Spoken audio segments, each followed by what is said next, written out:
You want to keep your cryptocurrency out of probate. Oh my God, you don't want that to happen. You want to save your beneficiary the time, the money of a lawyer doing it, and you definitely don't want no lawyer to know when your cryptocurrency is at and this and that. And he found out you got it, you're gonna want more. He or she. Now, I told you about this also a minute ago. Keep cryptocurrencies private. Now, what I mean by that, do you know your will is public information? Did you know they write it up and anything in that will is public? Y'all know that, right? And don't put your crypto information in the will and all that. Oh, you definitely open that radar up. Them hackers is coming, scammers is coming. They know you got it. So those of you right now that's got a will and you think you got it made, please, we're moving into a different era. We're moving into the part of crypto now. So let's talk about using that trust that for your cryptocurrency. Let's make your beneficiaries known. So put in that cryptocurrency in that trust, it makes it less likely, like I was just telling you before, you guys can see it here. You know, and it makes it hard to uncover. You don't want people just go finding this stuff. You know, we want that privately, you know. So the most important thing that I recommend that you can do is, unlike the will, this is it's property. A trust and these coins and things that you got is called property. And cryptocurrency is not easy. It's not an asset that's easily just well, I got something, I just pass it on. No. This is a different type of asset. It is an asset.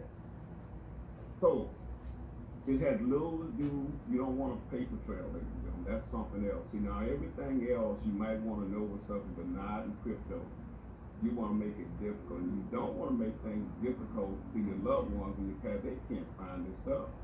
Most of them, may not even know about cryptocurrency. They don't know how it works, especially the person you want to leave it to. Okay? And we'll talk a little bit about how we can leave that to a beneficiary here. So you don't want that asset to get lost. And that can happen very easy. We talk about losing your key and all that, but guess what? You pass on, it's going to be worse than losing your key. So losing a trust makes your cryptocurrencies known to your loved ones. You want to make sure they know about it. So when that cryptocurrency is in that trust, like I said a minute ago, it documents it, and you have a plan inside of the trust. You kind of tell what you want in the trust, but the only place you need to know and tell is your successor. The successor trustee that's the only one that can know about it. Okay, you tell that person where to find it, where to look for it, and what to do. And by the way, the successor trust don't really need to know about where it's at. See, what that does, that'll help reduce the possibility, ladies and gentlemen, your cryptocurrency being lost as you pass on. And when your trustee that you set up, that don't mean they have to know exactly how to get into your wallet. Does that make sense? So what I found out is, while a trust, and your successor get a hold to it, the successor there, and they know about it, and you name that person who it is, you don't have to leave that currency details. Don't leave your trust, your cryptocurrency detail in the trust document. I think it's wise to create a separate document. You mention it in the trust, but you have a separate document outside of that. So whoever your trustee is, if they're not the person that inherited, they don't know how to get to the crypto. They don't. You give them details on how and maybe where to find it when it goes on to the person you want it to, but you don't give it to that person. Does that make sense? I hope this is making sense. A trust, cryptocurrency's trust, it really avoids probate altogether. Not only the will, you don't want to even mention cryptocurrency in a will. Never. Don't even think about it, because you're setting yourself up. Okay? Then the judge get in. So when you pass on, ladies and gentlemen, and we're going to do that one day, the law requires that most of your property, everything that you own, go through the legal probate process. The only time it don't go through that process is with what? A trust. So during the process, your estate is submitted to the court. Remember that? The court system got to have it. And your property, everything is open up and exposed. Your loved ones don't know what's going on, and then a state of bereavement. So according to the law, that have to happen. Now, if you die without a will, that's something called an intestate. Oh yeah, that's even another one. That one you definitely have no control over. At least a will put out what your wishes are, okay? It'll give you wishes, but it doesn't solve it. It's still going to probate. The probate process, ladies and gentlemen, it can take anywhere from a few weeks. My wife just gave you a little story a minute ago, to months. Some people, estates have been in probate. Howard Hughes' estate was in probate for over 30 years. Go figure. So when you're a state and you got to pay a lawyer to go execute that, that's where the problem is, ladies and gentlemen.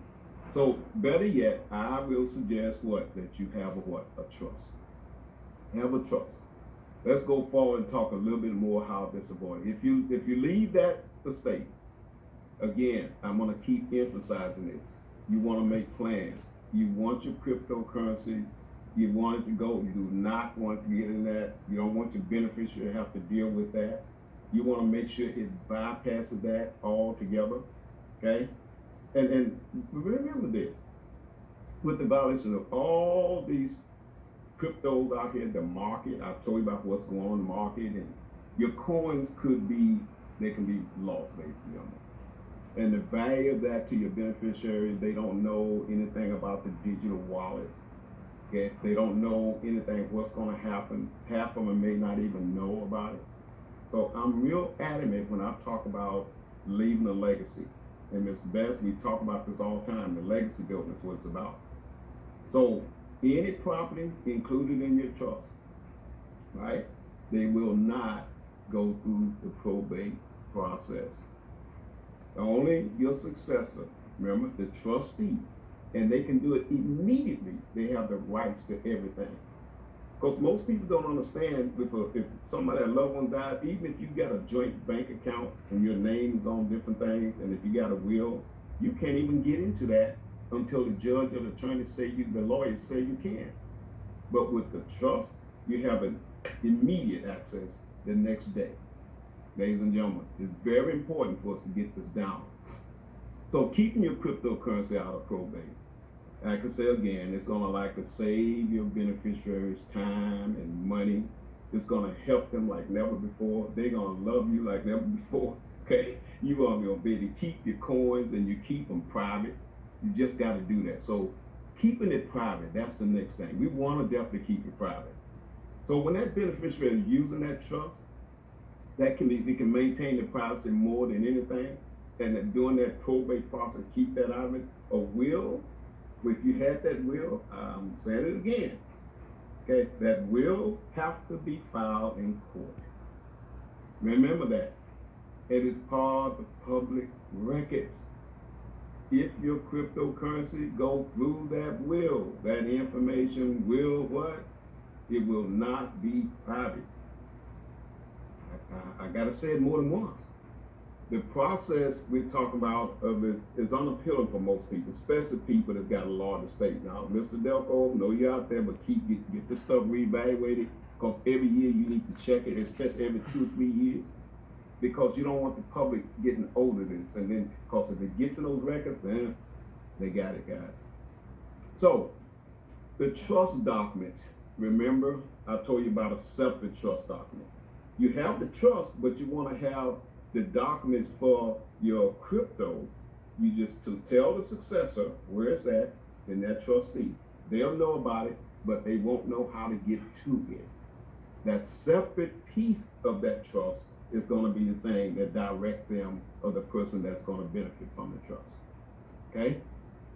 Creating that trust again, cryptocurrency, as we're talking about today, it's a good idea for everyone and your beneficiaries, especially when they're young people, they're not tech savvy, and I find this to be true in the market I'm in now. That's why the school's here to help people a little more tech savvy about this new tools. And it can be unmanageable from a finance standpoint, okay? This is part of financial planning, ladies and gentlemen. This is it. A trust provides that system. And when you're gone and left behind, you don't want that. You don't want anybody getting into it. So your beneficiaries can receive that through that will, but legally, again, they would have to, what? Direct their assets. They have direct access to those coins, and you want to make sure it's done right. Talking about in some cases, this may not be a good idea to have that stuff public for people. Okay? Again, remember, because a lot of people don't understand cryptocurrency. They don't know how it works. You can designate that trust when you want them to cash it in and how long. You control it from the grave, we call it. So it can be overwhelming to these people. Remember, they may not know how to figure it out. They don't know how to exchange it. They don't know anything about price stuff. And, like, I'm going to use the example, Crypto Steve. He's a novice out there when it comes to all these coins and where to go and this and that. Crypto Steve, he got to set this right, because if something happened to him, I hope his wife or his family members got this down. He might be the expert, but they might not be the expert. Y'all understand what's going on here? And the same thing, make sure you find someone that can be there to handle that for your family. So a trust, again, set up that successor to manage that for you. And set it up where you want somebody you trust, number one, to be your successor. And then you have that outside the trust and a separate side trust for cryptocurrency. You understand that, ladies and gentlemen? That is a very important deal. Now, I hope you guys, you are welcome to take a screenshot of what I got here. I just do my research. And since I'm in the trust business state, I have to kind of find out more about this cryptocurrency part, because this is a whole different animal. So you want to pass that on right, ladies and gentlemen. Remember, keeping control is the thing of your investment. Okay? Make sure you direct that to the right person. Now, that's so different. Remember, I told you, if you're living and you got that cryptocurrency through that will, and some of you got that, change it. Like right now, let's get it changed. You do not want to leave that in that information. I'm not going to give you all the stats about a trust. That's not the purpose of me here today. I want to keep my time kind of brief, but I just want to really go into that, ladies and gentlemen, about the trust situation. I just want to bring this as a reminder to you. Creating a trust is necessary. It is necessary. You got to do this. It's going to ensure that your coins won't be lost. Because believe me, people have lost many of them and they can lose it. Now, one thing I like about Gold Standard Partners, I want you guys to understand this. Yes, you can have a beneficiary for your trust and your cryptocurrency there, but in GS Partners, you must have a package first. And that person they must have their KYC approved.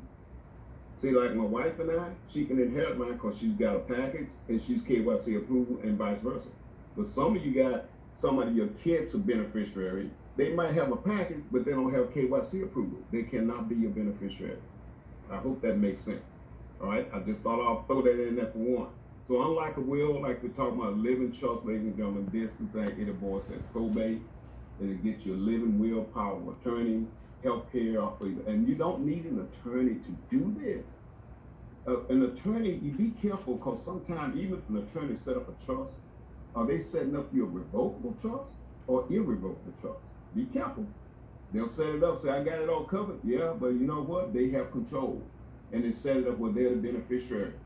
And they're the one that's going to control the state, and they get paid. A trust protects your family to save yourself time and money. And I hope you guys really got something out of this. All I can just say, make sure you know the difference between a revocable and an irrevocable. Okay? They have changes, all right? You can't change one of them, and the other one you can change at any time. So remember what I said. Review your trust. If you have one, every 3 to 5 years, let's review. Because we get so busy in our business, we forget to take care of our own business. And this is ours. This is the Hollins family trust right here. See, so don't think we don't talk about things that we own it ourselves. And I really believe you can't talk to people about something you own. Be careful of that. Remember that separate property. Remember, you need certain type of trust. There's different types of trusts out there, ladies and gentlemen. And if you own property, remember, this is the biggie. I like this when they talk about it. You need a special trust, an AB trust we call it. Okay, that's a big deal when you start talking about separate property in a second marriage or a third marriage. Some people don't even think about it. A trust, single person. A trust, 2 single people living together. There's different types.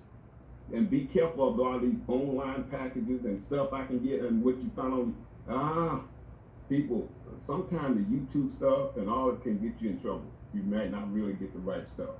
AB trust, remember talking about legally married couple. And this is a big one here. This one here really talks about the person's assets well over uh, $23 million, Mr. Bass, Mr. Delco, that's one y'all need. And all the rest of us wealth builders out here, all right? The guys, and remember the special need trust for a child if you have a special need child.